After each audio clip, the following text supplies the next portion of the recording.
Two of my closest friends, Trevor and Kevin, always love to go on late night adventures. I have so many fond memories going on creepy midnight exploration sessions with them. But I have some not so great ones as well. However, the worst experience was the night we went to Joyland Amusement Park in Kansas, an abandoned park surrounded by a somewhat typical suburban area. We lived only 10 minutes away from the park, so we figured it would be our next late night destination. We always brought our Phoenix flashlights, backpacks and boots whenever we went to places like this. Today, mostly everything in Joyland Amusement Park has been torn down, but this was back like in 2011 or 2012, and at the time most of the buildings and rides were still standing. We pulled up on the side of the road next to the parking lot, since it seemed a lot less sketchy than pulling up into the parking lot itself. We figured we should just pull up on the grass next to the woods by the park, because God forbid if a cop would come down the road.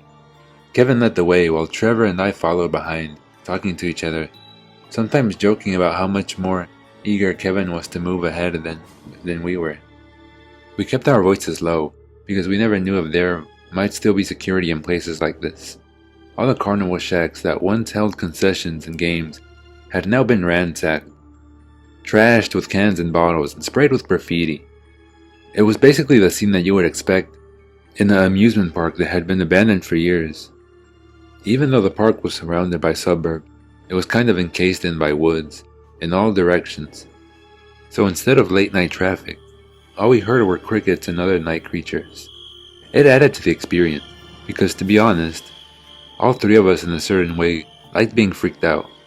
We walked into another carnival stand, this one with paintings still at top, still not completely torn away or graffitied over.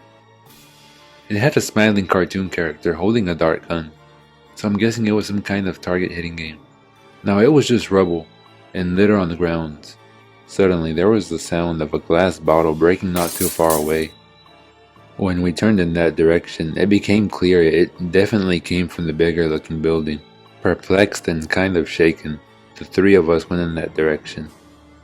We stopped probably 2/3 of the way there, when we saw someone standing in the corner of what was once called the Wacky Shack attraction.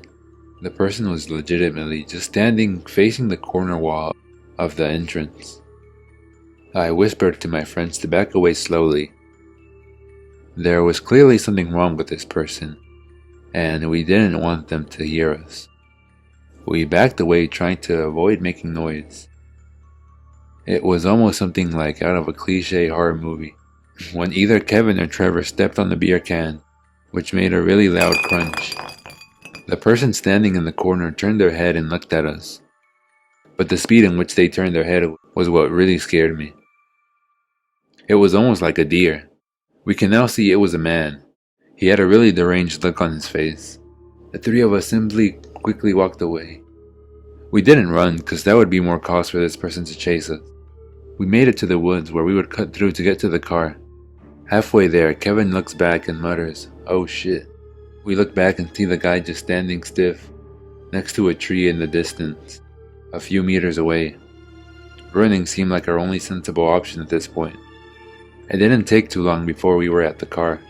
We screamed at Kevin to unlock it as he fumbled for his keys. We got into his car and looked out the windows. We could all see him again. This time once again standing stiff like a statue, hunched over by the tree line into the woods. Kevin drove off and Trevor and I screamed out taunts to the man. That didn't mean we weren't still obviously shaken up permanently, but it's scary to think that none of us ever actually saw this weird man move. He seemed to always be standing still whenever we saw him.